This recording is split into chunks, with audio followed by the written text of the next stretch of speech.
Welcome to the Doggy Dan podcast show, helping you unleash the greatness within your dog.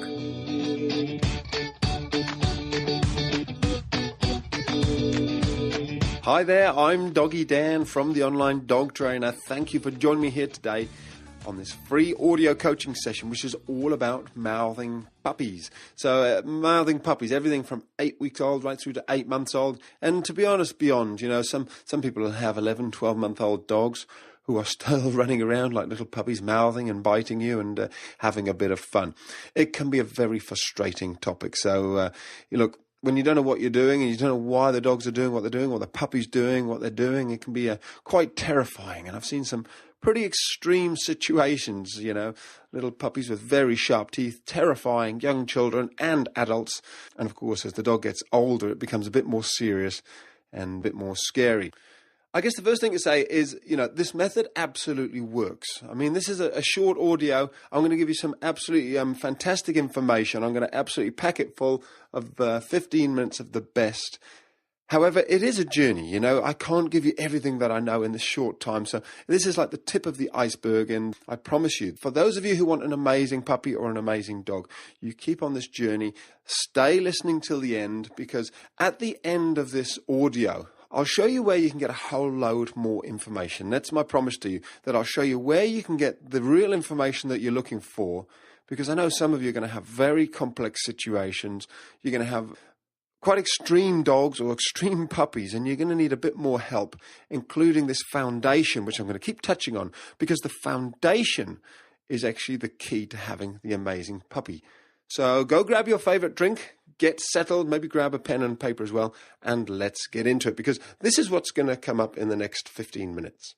First, I'm going to touch on the real key to stopping mouthing, this one sort of thing that you need to stay focused on to stop your puppy from mouthing you, biting your fingers and your hands and your ankles, all that stuff.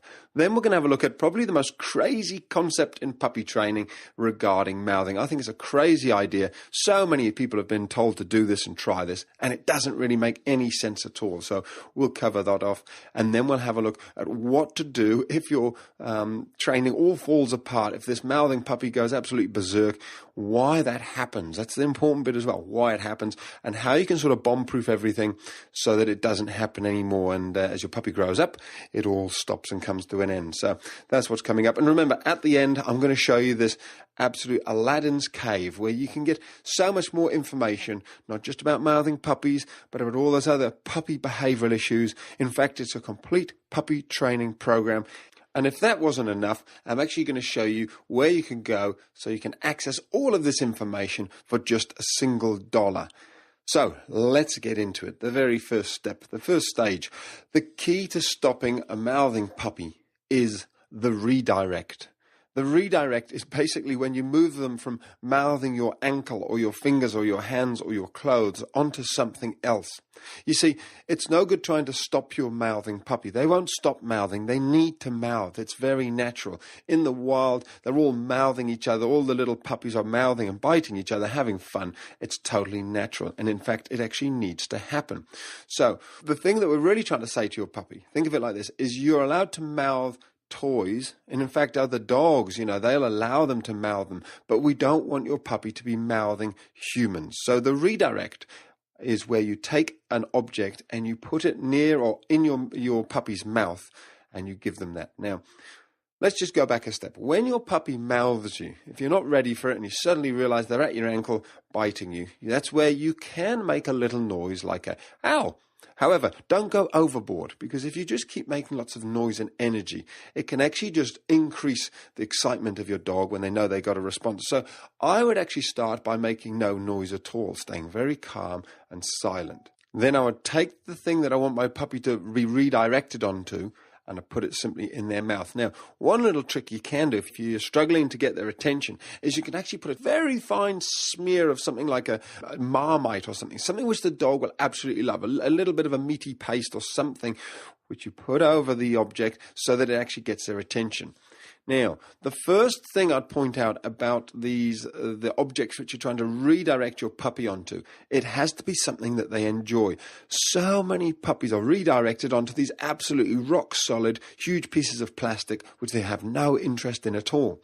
If your puppy, for example, is wanting to chew the tassels on the bottom of your dress, then what I'd suggest is find something with lots of, bits of tassel. It might sound a bit crazy, but, I've gone onto the lengths of getting a piece of wool or string, making a sort of a woolen ball where you twine it up and down, or you just go up and down, up and down, up and down, and then bind it round the middle, tie it really tight, and chop the ends so there's all these little bits, and you hang a bit of... My puppy absolutely loved it. I felt absolutely fantastic because it didn't cost a penny. The point being, if your dog wants to chew something wooden, because they're a bit older and they're chewing the chair legs, it's no good giving them something like a hard piece of plastic or tassels. They probably don't want tassels. They probably want something big, solid and wooden. So you could give them a piece of wood, make sure it's not treated timber. That's not going to be good for your dog. The other thing is you don't have to spend a fortune. I often give my dog pine cones, pieces of wood, branches. Of course, there's always a risk with anything that you give your dog that they could chew it and actually swallow pieces and choke. So there is always a little bit of a risk which you do have to take. However, if you think about it, in nature, these puppies are all chewing natural things that they find. They're chewing pieces of wood. And all my dogs have always chewed pieces of wood, and we've never had a problem. So just remember, the material that your dog is wanting to chew has to be the sort of one that you redirect them onto. And at different stages, they're going to want different things. You don't need to spend a fortune. The old wet tea towel with a knot tied in it is probably one of the most popular little puppy chew toys. Pieces of rope, pine cones, and egg boxes with a tiny little biscuit in the middle when your puppy is very young can be incredibly popular also. Takes, I remember when I had an 8-9-week-old puppy, it took him about 10 or 15 minutes to get this one little biscuit out of the egg box. Egg box was in pieces. That was fine. No danger there. So that's the redirect. Very simple. Focus your dog on something else rather than trying to stop them from mouthing, because that's not going to work.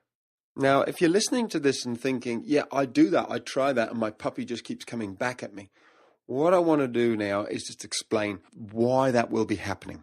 And what it is this. It's very subtle, so you have to bear with me here. Trust me. I've seen it thousands of times. And it's not obvious to us humans, but it works. This is the cause of the problem. If your puppy, and when I say puppy, we could be talking about a 10-week-old puppy. I'm thinking of a 10-week-old Staffy I worked with once. If your puppy thinks that they are more important than you want them to. In other words, if they start to climb up that ladder and start thinking, I'm king of the castle, I'm the pack leader, I'm in charge around here, then you will find they just keep coming at you. They don't give up. And this is all part of the nature of the dog, that they instinctively try to be the best they can, to win these little games, to outwit you, to challenge you, to see if you're strong enough, smart enough, clever enough. And if you've got a smart puppy, then you've really got to know what you're doing. And what I mean by that is you've got to understand how to show your puppy that you are in charge. And this has got nothing to do with growling or shouting or being aggressive or smacking your dog. I don't do that sort of stuff. It's about understanding dog psychology, because the more your puppy thinks they're in charge, the more excited they'll get, the more they will start to challenge you, the more they'll start to mouth and bite you and grab your clothes, the less they'll respect you. And basically you can put this stuff in place, but without that foundation, you're probably not going to win. And the beautiful thing about putting this foundation in place and becoming the pack leader is it deals with the cause of the problem. People put this stuff in place and then suddenly the puppy stops mouthing, stops challenging, and when you redirect, they just simply take the piece of wood or the toy that you're giving them and they're happy. So that's what I'm talking about when I'm saying the missing piece of the jigsaw puzzle is this foundation showing your puppy or your dog that you're in charge. Okay, topic number 2, the most crazy concept in puppy training. Look, when I first started puppy training and learning about dogs many years ago, I was taught this concept that you should let your puppy mouth your fingers and your hands and let them bite you. It's called bite inhibition, and you let them mouth and bite you, and then as they get older you start saying, no, that hurts, and if they bite too much you go, no, don't do that, and then later on you sort of say to your puppy or your dog, don't bite me anymore, in fact, don't even touch my hands. And at the time, I thought it was very complicated. It hardly made sense because it seemed almost unnatural that we put our hands in the puppy's mouth. And the idea, of course, is to try and show your puppy what a hard bite is and what a soft bite is, and encourage them just to do soft bites and then get them to do none at all. So I understand the theory, But it just seemed so complicated and it shouldn't be that hard. Anyway, what I'd suggest is think about it like this. If you had a child, would you let your child, think about my son, would I let my son, age 2 or 3 years old, mouth people, bite them, and say, when they say, your son just bit me. Yeah, he's just learning what a hard bite is and a soft bite is. Well, the point is we don't ever want our children to be biting people, even a soft bite. You certainly don't want them to be biting other children. So why do we encourage them to actually do it?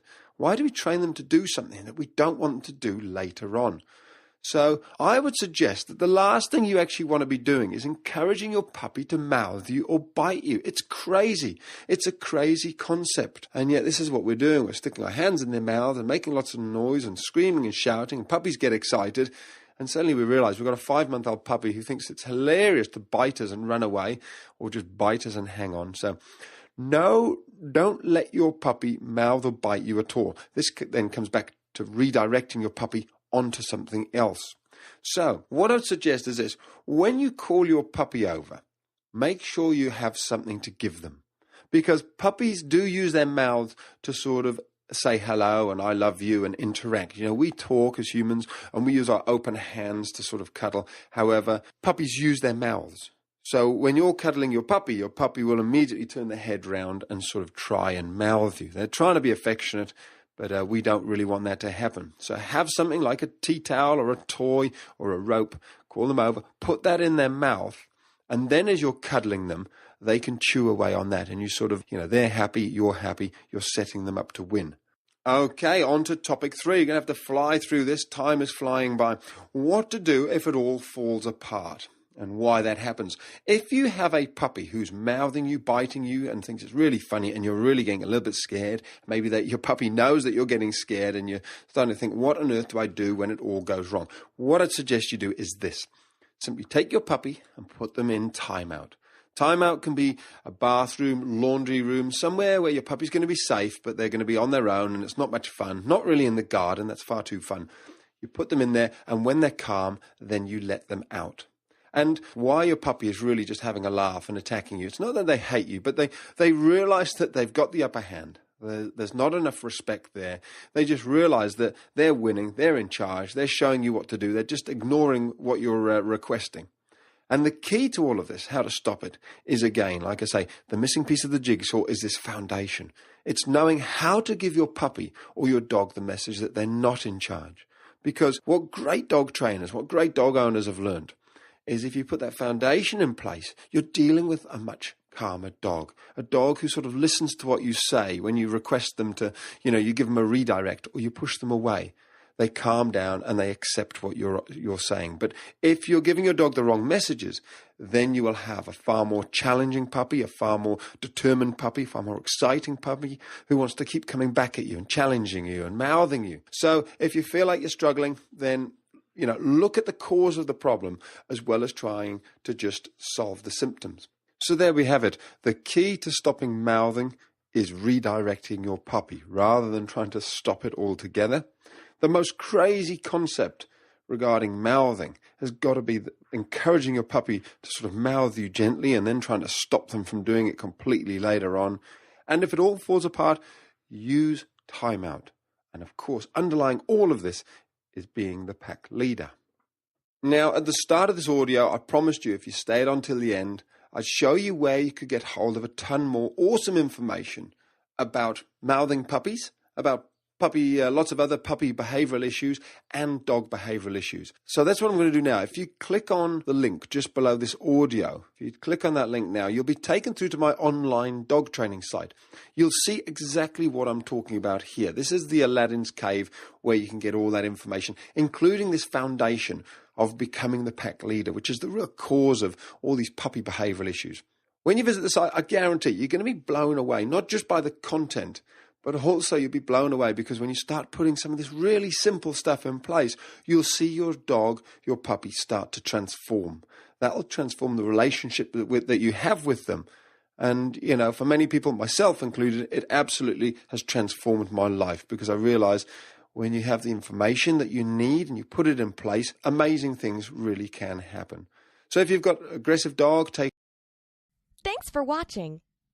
Get started today by clicking the link below.